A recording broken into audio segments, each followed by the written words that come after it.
Oi gente, eu tô gravando mais um vídeo aqui pro nosso canal e hoje eu vou falar de algo que eu fiz recentemente. E assim, gente, eu não aconselho ficar fazendo esse tipo de coisa, a não ser que você esteja saindo aí de um resfriado. Tô saindo aí de um resfriado e não tá muito legal, mas vamos tentar fazer o vídeo. Falar de uma coisa que eu fiz recentemente. Eu não aconselho a ninguém fazer esse tipo de coisa,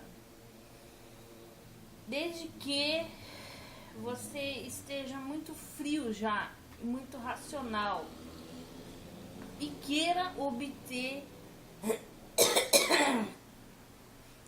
algumas informações sobre o teu abusador.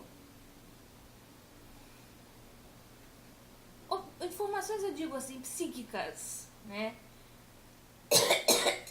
Confirmações psíquicas de que aquela relação que vocês tinham não era normal, não era legal e não era saudável. O que eu fiz, gente? Eu peguei lá as mensagens que eu e o ex do amor, a gente ficava trocando mensagem. Era muito mais ligação telefônica, tá, gente? Mas mensagem também tinha um montão. E eu comecei a ler aquilo ali. Comecei a ler aquilo hoje, anos depois do que ocorreu. Já fazem anos, como eu disse já em vários vídeos aqui, já fazem anos que esse negócio aconteceu. O que acontece, gente? O sujeito, a gente, como eu já disse, a gente se conheceu na internet. E, gente, assim, a minha reação hoje, em face do que eu vi naquela época, minha reação hoje foi assim, gente, eu tava louca. Tudo bem, eu tava carente. Isso eu vou admitir, eu tava muito carente na época. Mas, gente, eu tava louca. O sujeito nem me conhecia. A primeira conversa, primeiras frases. E ele: não quero me apressar, mas eu estou com você, estou vendo uma luz no fim do meu túnel. Olha, faz aquele drama. Um túnel, o cara passou por um túnel horroroso. O cara passou por coisas horríveis. Eu olhei aquilo ali. Hoje, olhando aquilo ali, eu falando, gente, que loucura, gente. Outra coisa, primeiras conversas da gente. Foi muito espelhamento, gente. Muito, muito, muito, muito espelhamento. Eu só lamento um pouco de não ter gravado os áudios das conversas telefônicas da gente. Os áudios também tinha muita coisa ali, gente. Devia ter muita coisa ali que eu gostaria de ouvir hoje, para analisar com os olhos que eu tenho hoje, não os olhos que eu tinha na época, os olhos que eu tenho hoje. E assim, gente, nas mensagens do Facebook era muito espelhamento, era tudo assim, eu falava um negócio, eu também, idem aparecia direto nas mensagens do cara. Eu também, exatamente. Eu falava o tipo de cara que eu queria. E ele: eu sou isso aí. Me encaixo nesse padrão. Eu também gosto disso, eu gosto daquilo outro. Nossa, porque você é uma luz no fim do túnel. Gente, foi muita loucura. E eu fui progredindo nas mensagens, como a gente começou a namorar muito cedo. A gente começou a namorar, mal se conheceu, já começou a namorar. O sujeito, gente, ele escrevia coisas assim, com 5 dias, 4, 5 dias de conhecimento ele já falava.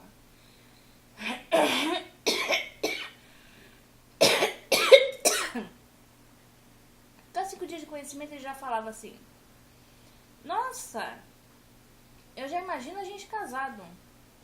Porque a gente casado vai ter uma vida muito melhor do que a da maioria das pessoas. Eu e você versus o mundo, lembra? Nossa, porque a gente junto vai ser maravilhoso, vai ser muito mais do que o magnífico. Love bombing toda hora, falando, oi meu amor, oi linda, oi não sei o que. Teve um dia lá que ele não pôde ligar no horário que ele ligava, ele falou que ia ligar não sei quando. Teve um dia que ele ligou de surpresa, teve um dia. Dias, gente, dias de conhecimento, um cara que morava quilômetros e quilômetros de distância, novamente não vou dizer a cidade que o cara morava na época. Mas era longe pra burro, gente. Como que uma pessoa que tu não conhece e que mora longe pra burro, você chega e fica falando e fica dando esse tipo de intimidade pra pessoa? Intimidade, gente, eu não falo nem da sexual. Intimidade sexual, sexo em si não dá intimidade pra ninguém. Senão a prostituta era íntima de todo mundo que fosse lá frequentar a casa dela, ou o quarto dela, ou, desculpa o termo, o puteiro dela. Intimidade, gente, de ficar chamando de meu amor, de dizer que já imagina que tá casado. Intimidade de achar que é o amor da vida. Intimidade de falar que vocês estão bem quando vocês não estão. Um cara que você conhece há 5 dias. Eu olhando aquelas mensagens e eu olhando e falando, caramba, 5 dias. Daqui a pouco 8 dias, daqui a pouco 10 dias, e aquele monte de intimidade que usualmente leva alguns meses pra você ter. Leva alguns meses pra você chegar lá e falar assim, eu vou ter uma relação com a pessoa e já vamos imaginar que a gente pode vir a se casar porque a gente já combina com isso, com aquilo. Não é 5 dias, gente, isso é loucura. E ele dizia que tinha uma fé em Deus que era quase infantil. Era extremamente infantil e provavelmente ele estava mentindo. Provavelmente ele não tinha fé em coisa nenhuma. Provavelmente ele devia falar isso para toda e qualquer mulher que baixasse ali e falasse com ele. Ele vai falar um negócio desse. E por que eu tô falando isso aqui, gente? Porque hoje, com o conhecimento que eu tenho, eu olho. Na época eu falava assim pra ele. Primeiro que na época, gente, uma coisa que eu olho é que eu abria muito jogo. Eu falava o tipo de cara que eu queria. Eu falava o que eu esperava de um cara. Eu falava o que eu esperava de uma relação. Mas assim, de cara, eu entregava de bandeja. Eu era muito franca, muito aberta. Tanto que os nossos diálogos ali era eu falando pra caramba e ele, sei, eu também, fazendo espelhamento, eu também. De vez em quando ele falava umas coisas lá, que ele gostava de falar também, que eu não vou falar o que é. Mas a maior parte do tempo, principalmente no que se referia a relações, era eu falando e ele espelhando. Era eu falando e ele falando, com certeza. Eu também. Essas coisas, gente. Primeiro, me deu vontade de chegar para aquela Sara de tantos anos atrás, que eu não vou dizer quantos, e falar assim, meu, cala a boca. Cala essa boca. Para de ficar entregando ouro pro bandido. Cala a boca. Uma coisa que eu aprendi nesses anos, gente, embora eu não tenha aprendido plenamente ainda, é a calar a boca. Sempre falei muito. Eu sempre pus muito tudo pra fora, às vezes até o que não era pra pôr, no momento que não era pra pôr. Eu tenho que aprender ainda hoje, mas já aprendi bastante, já fechei bastante mais a minha boca.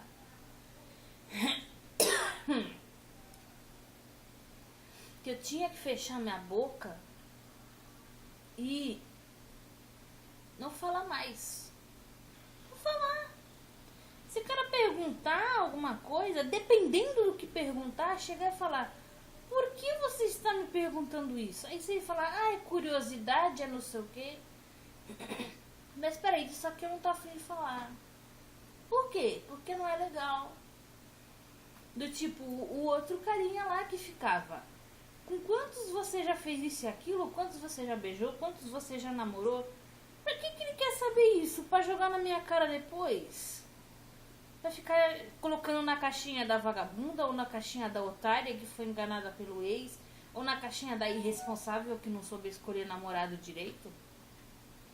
Ou pra ficar como ele ficou com a outra lá que era virgem, mas via pornô?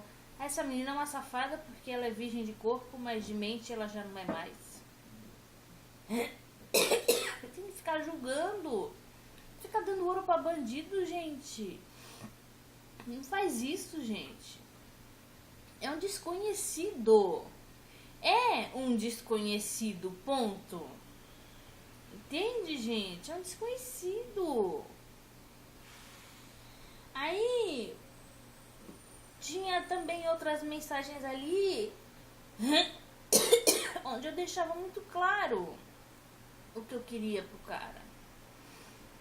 E ele, nossa, ele deitou e rolou em cima. E sabe o que mais me deixou assim? Hoje eu não fico assim super, hiper, ultra, mega triste. Eu já superei bastante esse negócio.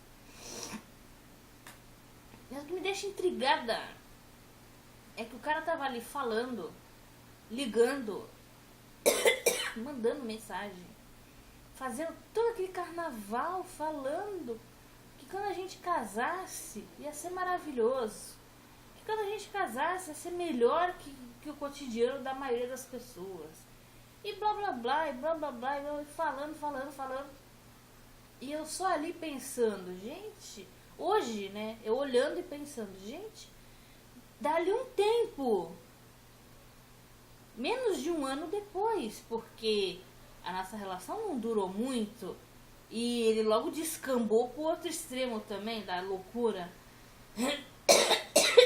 Menos de um ano depois ele tava lá falando, relação é perda de tempo. E naquela ocasião que ele tava ali fingindo que me idolatrava, fingindo que me adorava, fingindo que estava planejando o nosso futuro casamento, na realidade, ele estava detestando aquilo ali. Ele estava abominando aquilo ali, porque ele abomina o amor. Porque ele odeia o amor. E não é possível que isso tenha começado comigo. Não começou comigo. Começou em alguma outra ocasião da vida dele. E ele estava fingindo que gostava dessas coisas e que era um cara afim de viver essas coisas. Aí eu lendo aquilo ali, pensando, gente, ele tava fingindo o tempo inteiro. Ele tava manipulando o tempo inteiro.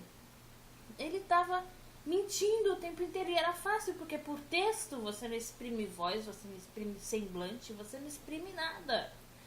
No telefone ainda tinha que se esforçar um pouquinho mais, porque no telefone dá pra você ouvir a voz, dá pra você ouvir o timbre da voz. No Facebook não, ele digita as coisas e não dá pra ver timbre de voz, não dá pra escutar se a voz tá triste, se a voz tá alegre, se a voz tá animada, se a voz tá mais ou menos. Eu simplesmente cheguei e fui acreditando, e eu falava não, porque eu nunca senti essa segurança em relação nenhuma. Por quê? Com o ex passivo-agressivo, apesar de ter tido uma espécie de love bombing, ele foi muito ausente desde o começo. E com outros caras aí, não houve aquela injeção de love bombing. Houve uma certa coisa. Agora, ligar todo dia que nem esse, não teve. O cara ligava todo dia, gente. Todo dia. Mandava dava um monte de mensagem. Então eu falei, não, eu nunca me senti assim em relação nenhuma. Claro que não. Eu estava sendo drogada. Eu estava sendo literalmente drogada.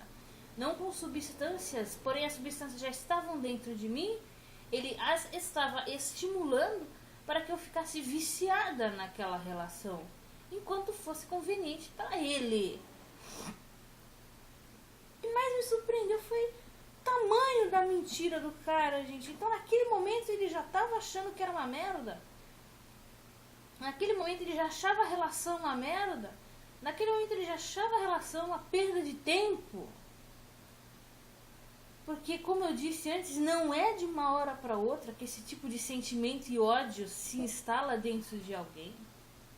Então ele já tinha esse tipo de coisa dentro de si. Entendeu, gente? Como que você chega para um cara desse? Como que você chega depois de um cara desse e confia em alguém de novo? Demora muito para você confiar. E demora muito pra você saber quem é a pessoa. Tanto que eu não confiei em mais ninguém. Tinha cara que queria morar junto correndo, eu pensei na minha cabeça, como que eu vou morar junto correndo com o cara? Como que eu vou morar junto correndo com o cara se eu não sei se o cara é um alcoólatra, se eu não sei se o cara vai me estuprar, se eu não sei se o cara vai me bater, se eu não sei se o cara vai exigir que eu largue emprego, que eu viva só pra casa. Eu não sei. Eu não sei se ele vai estar fingindo que a nossa relação é ótima quando no fundo ele tá achando uma bosta. Entende, gente? Esse tipo de marca é muito difícil de sair. E quem tá de fora acha que foi só mais uma relação que acabou. Não, foi só mais uma relação que acabou. Foi nada demais, porque não apanhou, não ficou com a perna quebrada, não ficou com a costela quebrada, então tá tudo bem. Não é assim. Não é assim, gente. A mentira, muitas vezes, ela quebra a nossa confiança de tal forma que para recuperar depois é muito difícil, gente. Então hoje, eu analisando aquelas mensagens, primeira coisa, eu me mandaria calar a boca. Com toda certeza, eu me mandaria calar a boca, cala essa boca. Para de entregar o ouro pro bandido. E segundo, nunca que eu ia acreditar um cara com 5 dias, 7 dias de conhecimento ia ficar. Não que você é linda, que você é maravilhosa, que você é incrível. Que... Até a minha voz, ele falou que quando ele escutou minha voz no telefone, ele... Não porque é o máximo, sua voz no telefone é o máximo. Tudo é incrível. Mas reiterando, já tinha triangulação com uma outra mulher lá. Nunca vou ver na minha vida, não sei nem se é real. Vai que é de mentira. Gente, muito obrigada por mais essa atenção nesse vídeo e até a próxima.